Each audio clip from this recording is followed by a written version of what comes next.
Ahanmamaktada iramdam Kangleipaki nungsijarabi imasing, ipoksing, amading ireichasingbu Dr. Ngangbam Chandi Kumar Meetei na Taiwan dagi lap na khurumjari.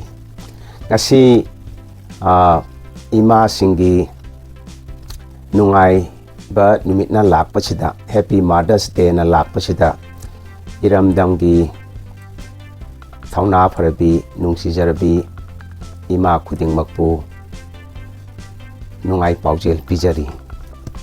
Hojik oiriba iramdamgi COVID-19 laichat asibu thengna nabohot nabda awaba kaya nanglaba ireicha singdugi manungda ima singna khwaidigi hena wajaribani maru oina khungang khuyada leiba laijaribi ima kayadi amuk hena awacha theng nanglibani COVID-19 gi laichat chigi lockdown amadi curfew tawbasida adubu ngasi lamdam tamna laikhraba nacha Ngangbam Chandi Kumar Meetei na ima singgi awaba adu saruk yajabaga loinana ima singgi mafamda ngasigi nungairaba ima singgi nungairaba numit lakpasida nacha namau anina laplap Taiwan dagi ima sing mikup khradang oirabasu mumon minok tamjanaba nungaijanaba haiduna nacha namau anina Taiwan dagi paudamjabni masibu ima iramdam gi ima singna nungsina loksenbiu amadi ekoibasu thaujal pipiu haina nacha Chandi Kumar Dr. Meetei na Taiwan dagi khurumjari.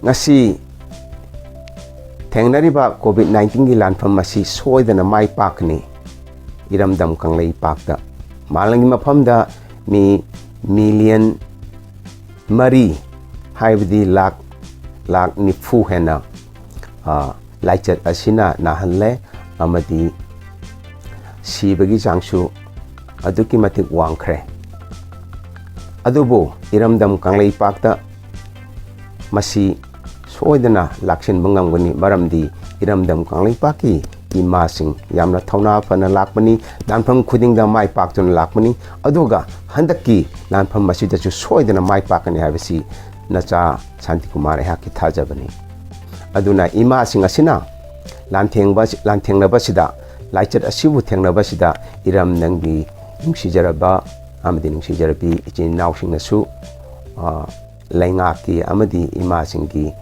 honajabasida mateng pangbiu Taiwan da akoigi ireichasing Taiwan gi ireichasingna sidaisida akoigi laingakna piriba amadi World Health Organization na piriba chatna pathap sing asi induna chaliba asigum iramdam Kangleipaki ireichasingna su masibu induna chatpiu akoigi khunai asi kanbada ireicha khudingmakna mateng pangbiu amadi imasing asibu nungsibiu makoigi mateng pangbiu imasing asibu nungsina thambisi makhoi yaudana ngasi akhoi ngasi malemsida akhoi leiramloi haibase akhoi kaupade macha ama oina masu ama oina lapna laikhraba Dr. Ngangbam Chandi Kumar na ngasi Taiwan dagi amadi nacha chaning lema namok chaning lema anina Taiwan dagi lapna amukahna khurumjari thagatchari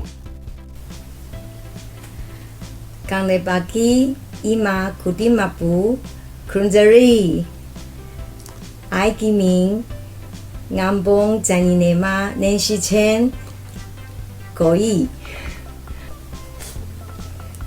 Wish you all imas mothers of Kangleipa Manipur have a very happy and meaningful Happy Mother's Day from Janinema in Taiwan。大家好，我是 Nancy 老师，我是 Kuma 老师的太太。今天是伟大的母亲节，祝福全天下伟大的妈妈们母亲节快乐 ，Happy Mother's Day。Good morning. My name is Dr. Meetei. I am from Taiwan, the President of INBA Global Asia. Today, in Happy Mother's Day, I wish all the INBA, PNBA Global members, all the mothers around the world, a very happy, meaningful, Happy Mother's Day. Stay safe and stay away from crowds. Let's fight COVID-19 together.